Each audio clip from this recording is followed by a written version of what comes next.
지난 한 주는 소식들이 워낙 많았기 때문에 핵심 내용만 간결하게 짚고 넘어가려 합니다. 신제품부터 세일, 시계 관련 아이템, 이야깃거리까지 한 번에 살펴보도록 하죠. 자, 10월 넷째 주 시계 소식 출발합니다.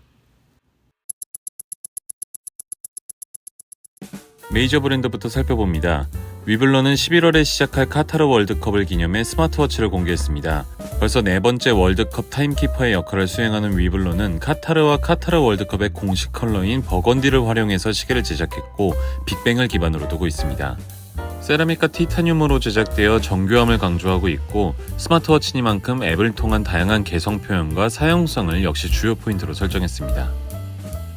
까르띠에는 150개 한정판 페브를 공개했습니다. 오리지널 모델의 탄생 50주년을 기념하는 이 시계는 이름처럼 조약돌이 떠오르는 디자인을 하고 있는데요. 45도 회전되어 표현된 다이얼도 인상적입니다.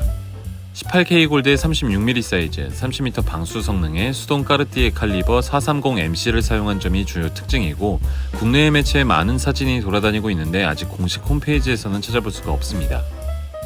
오데마픽에는 로열워크 오토매틱 레인보우라는 컬렉션을 공개했습니다. 레인보우라는 이름에 걸맞게 무지개의 7가지 색을 기반으로 총 10개 종으로 발표가 되었고 37mm와 41mm로 구분됩니다. 시계당 약 800조각 이상의 주얼이 사용되었는데 같은 색감을 선택하기가 무척 어려운 공정이었다고 합니다. 디자인이고 스펙이고 가격이고 다 떠나서 일반인들 입장에서는 아무래도 일상생활용으로도 어려울 것 같고 드림워치로도 선택되기는 힘들 것 같다는 생각이 듭니다. 파텍 필립은 갑자기 엄청나게 많은 신제품을 선보이는 중입니다. 공식 홈페이지에 가면 잘 정리가 되어 있는데 먼저 노틸러스를 대상으로 3가지 모델을 선보였습니다. 아무래도 가장 접근성 있고 인기가 많은 건 화이트 골드 모델이고요. 크로노그래프 모델을 대상으로는 5모델을 공개했습니다. 저는 월드타이머 시계를 좋아하기도 하고 최근 유행하는 살몬 컬러도 좋아하기 때문에 이 중에서는 월드타이머 플라이백 크로노그래프가 가장 땡깁니다. 브라이틀링은 SNS로 예고편을 올리더니 금방 신제품을 공개했습니다. 대상 모델은 크로노멧 GMT40입니다. 기존 크로노멧과 외적으로 큰 차이를 두고 있진 않지만 조금 더 커진 사이즈라든지 GMT 기능들이 아무래도 가장 큰 차이라고 생각되고요. 이 시계들 외에도 크로노멧 32나 오토매틱 36, 슈퍼 크로노멧 등도 새 모델이라고 표현되어 있으니까 한번 살펴보시면 좋겠습니다. 지샥의 프로그맨이 돌아왔었습니다. 전문 다이버 워치 프로그맨의 탄생 30주년을 기념한 이 모델은 출시 전부터 입소문을 타고 있었는데요. 제가 계속 과거형으로 말씀드리는 이유는 구매가 상당히 힘들 것으로 보이기 때문입니다. 제가 찾은 내용에 따르면 이 모델이 한정판인데 국내에 들어오는 양이 워낙 소량이고 또 신세계 본점에서만 판매를 한다고 합니다. 오리지널 모델에 비해서 비싸지긴 했어도 충분히 구매 가능한 금액이고 또 국내 구매 후기도 간간히 보이는 걸 보면 지금 구매가 가능할지는 확신이 없습니다. 썰에 따르면 몇 차례 국내 지방에도 들어올 가능성이 있다고 하는 것 같은데 요건 조금 더 지켜봐야겠네요. 지난주에 말씀드린 해밀턴과 호딩키 한정판이 공개되었습니다. 2가지 모델이 공개되었고 하나는 카키필드와 또 하나는 파이오니어입니다. 디자인 자체는 기존 모델들의 아이덴티티를 잘 따르고 있고 주황색 초침으로 변화를 주었습니다. 꽤 주목할 만한 한정판임에도 가격대가 그리 높지 않아서인지 카키필드는 금세 품절되었고요. 영상을 만드는 일요일을 기준으로 파이오니어와 컬렉터 세트는 구매가 가능합니다. 국내에서도 이 시계들을 주문하셨다는 분들이 있던데 후기가 궁금하고요. 해밀턴의 소식 하나를 더 이야기하면 포켓워치도 하나 공개가 됐습니다. 미국의 철도 시대에서 영감을 차용한 이 모델은 해밀턴의 과거의 이야기를 이어가려는 의미가 담겨 있다고 해석해 볼 수가 있겠습니다. 917개 한정의 50mm 사이즈, 197만원의 가격이 특징이고요. 요즘 같은 시대에 포켓워치가 웬 말이야 싶다가도 아이러니하게도 끌리는 묘한 매력이 있는 시계입니다. 예거는 2명의 앰버서더와 같이 짧은 영상을 제작했습니다. 아냐 테일러 조이하고 니콜라스 홀트와 함께 새로운 리베르소 트리뷰트 듀오 페이스와 리베르소 듀에토 스몰을 광고하는 영화를 공개했습니다. 홈페이지에서 영화라고 표현하고 있지만 광고 영상에 가깝고요. 영상 자체는 나비 효과 이론에서 영향을 받았다고 합니다. 영상을 보고 제 드림워치가 리베르소가 됐을 정도로 매력적인 영상이니까 홈페이지에서 꼭 보시기 바랍니다. 프레드릭 콘스탄트 코리아는 이벤트를 진행하는 중입니다. SNS로 소식을 전했고 현대백화점 판교점에 새로운 매장을 오픈했다는 소식과 함께 11월 30일까지 이벤트를 진행한다는 내용입니다. 이벤트는 3가지로 구분이 되는데요. 워치와인더 증정, 5구 시계 보관함 증정, 주말 세일 등입니다. 자세한 내용은 프레드릭 콘스탄트 코리아 인스타그램에서 확인해 보시면 되겠습니다. 예마가 새로운 모델 소식을 전했습니다.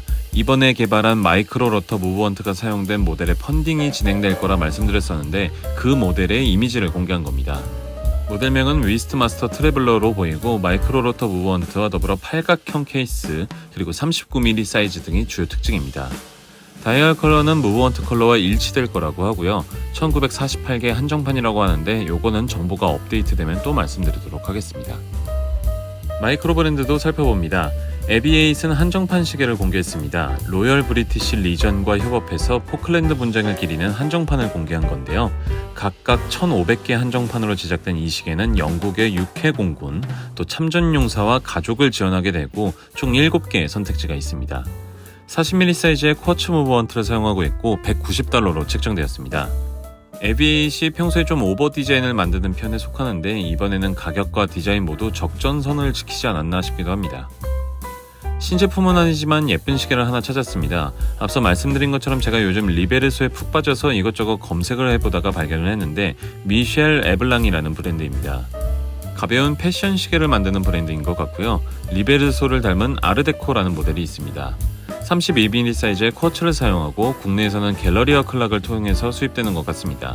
퀄리티부터 디자인까지 리베르소랑은 당연히 큰 차이가 있으니까 확인하시기 바라겠고요. 넘어가죠. 베어는 C5 필드워치를 공개했습니다. 40mm 사이즈의 쿼츠를 사용하는 이 모델은 C5나 필드워치의 디자인 정석을 따르고 있지만 블랙 PBD 처리된 케이스가 가장 인상적인 모델입니다. 저는 검은 시계에 대해서는 큰 매력을 느끼지 못하는데 이 시계는 어딘지 자꾸 눈에 들어오네요.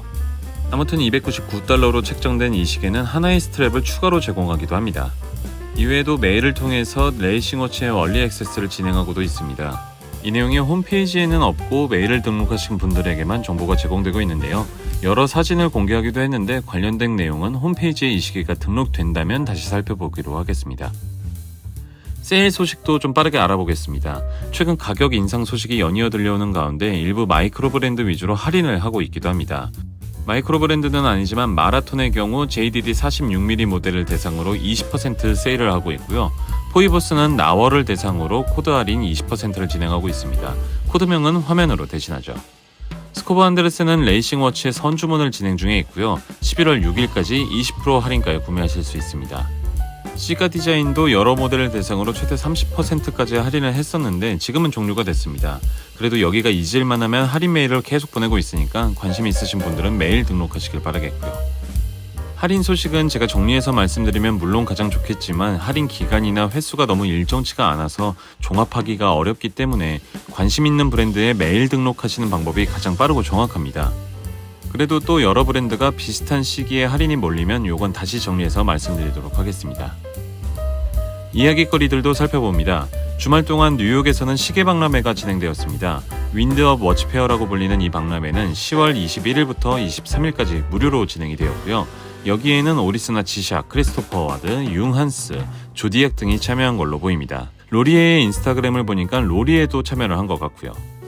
말씀드린 메이저 브랜드 외에도 많은 브랜드나 샵에서 홍보, 판매 등을 진행한 것 같은데 아무래도 이게 어제 종료가 돼서 그런지 후속 기사들이 아직은 좀 적은 편입니다. 주목할 만한 내용이 있으면 다음 주에 다시 살펴보기로 하고요. 인스타그램이나 홈페이지도 운영 중에 있으니까 관심이 있으신 분들은 살펴보시면 되겠습니다. 롤렉스 공장이 신설된다는 이야기가 있습니다. 사실 이게 몇 년 전부터 있어왔던 떡밥인데 코로나 때문에 일정이 좀 밀렸다는 이야기도 있고요. 어쨌든 이번에 나온 내용은 롤렉스가 23년 1분기에 스위스 신설 공장 가동을 앞두고 있고 이 공장을 통해서 생산량 20에서 30%가 늘어날 것이라는 내용입니다. 약간은 루머처럼 돌고 있는 내용이라서 반신반의하시면 되겠고요. 시계 팬들은 이런 방법들이 자꾸 늘어나서 롤렉스 시계를 좀 정상적인 방법으로 구매할 날을 기다리게 되었습니다. 재미있는 시계 두 점도 있었습니다. 하나는 플라이토라는 기업에서 만든 일종의 벽시계인데요. 큰 상판에 LED를 사용해서 달력과 시계의 역할을 하는 제품입니다. 예쁘고 실용적인 데다가 선택지도 꽤 많아서 무척 끌리는데 가격이 조금 비싸다는 생각도 듭니다. 그럼에도 제가 봤던 그 어떤 벽시계보다 실용적이고 예뻐서 저도 무척 고민하는 시계이고요. 또 하나는 청년전자라는 스토어에서 판매하는 한글 시계입니다. 겹겹이 쌓은 패널을 통해서 시간을 확인하는 구조고요. C포트를 통해서 전력을 공급하고 색상 조정도 할 수 있다고 합니다. 약간의 조립이 필요한데 이것도 무척 재미있을 것 같고 무엇보다 한글 패널이 가장 인상적입니다. 책상이나 침대 틀 등에 두면 시계와 무드 등으로 활용하기 좋을 것 같은데 이 제품은 가격도 5만원 미만으로 아주 좋습니다. 마지막은 키트레이 혹은 시계 거치대입니다. 루모스라는 브랜드에서 나온 이 제품은 우주인의 모양을 하고 있고요. 키트레이를 표방하고 있지만 경우에 따라서는 시계 거치대로도 사용할 수 있겠습니다. 우주인 거치대 많이들 사용하고 계실 텐데 이 제품은 디자인이 더 귀여운 것도 있고 우주인의 헤드에 배터리를 사용해서 불빛이 들어오는 기능도 있습니다. 귀여운 거치대 찾으시는 분들, 특히 문워치 유저이신 분들은 꼭 하나 장만하셔야겠네요. 약 2만원대에 판매 중에 있습니다. 자, 이렇게 해서 지난주 소식도 살펴봤습니다. 이번 주는 간단히 정리했음에도 내용이 아주 많았던 한 주였네요. 아무튼 이번 주도 즐겁게 보내시길 바라겠고요. 저는 더 재밌는 이야기들로 찾아오겠습니다. 감사합니다.